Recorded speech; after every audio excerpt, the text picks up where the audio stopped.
Hello mga ka-farmland, once again ito si Jem, ang inyong tagapaglingkod at tagapagbalita ng magagandang property.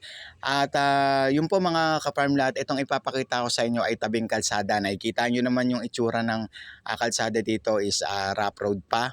Pero wag po kayong mag-alala dahil 2 to 3 minutes nandito na po kayo sa property na ito. From National Highway, 2 to 3 minutes, ito na po yung property. So pwede nyo rin pong lakarin. Then, ang estimated naman na frontage nito mga ka-farmland ay nasa 50 meters. Ayan po. Then, nakikita nyo, ang gandong pa po yan mga ka-farmland. May linya ng kuryente dito. Then, meron din pong source ng tubig. Then, papasukin ko po yung property na ipapakita ko sa inyo mga ka-farmland. At yun, gaya nga sinabi ko, hanggang doon pa siya. So, maganda po ito dahil naka-frontage po sa barangay road nila.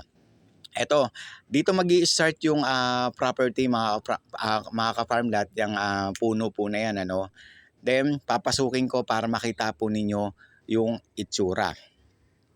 At para naman po sa mga bago naming viewers, huwag niyo po sanang kalimutan mag-subscribe at pindutin na rin ang notification bell para lagi po kayong updated sa mga latest videos po namin.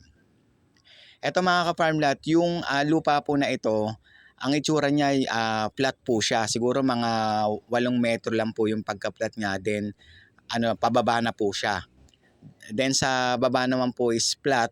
Meron din pong sapa doon sa baba. Hindi ko na kasi binaba ito mga ka-farmland kasi medyo masukal. Alam niyo naman, delikado dahil baka mamaya may ahas dito or kung ano man, ano. Then ayan po, may overlooking kayong makikita dito once na nilinis po ninyo yung paligid na ito. So, napakamura nito. Mamaya sasabihin ko sa inyo yung presyo. Then, pag-usapan natin mga ka-farmland yung estimated travel time o yung pagbiyahe nyo simula Manila hanggang dito sa lugar na ito ay nasa 3 to 4 hours lang, ano? 3 to 4 hours lang. Then, sa ganitong kababang presyo ng lupa ay pwede nyo na rin pong gawing investment lang kung ayaw nyo naman pong tirhan or kung ano man, pwede nyo itenga para pag dumating po yung time, mataas na po yung value ng inyong mga lupa. Then ang tanim naman dito, may mga nyug din dito, meron pong bayabas, meron din pong kayumito, tas may mga gemelina dito, may iba-ibang klase ng kahoy po na pwede po ninyong mapakinabangan sa lugar po na ito. Then sa kinatatayuan ko ito, pwede naman din kayo magtayo dito ng inyong bahay bakasyunan.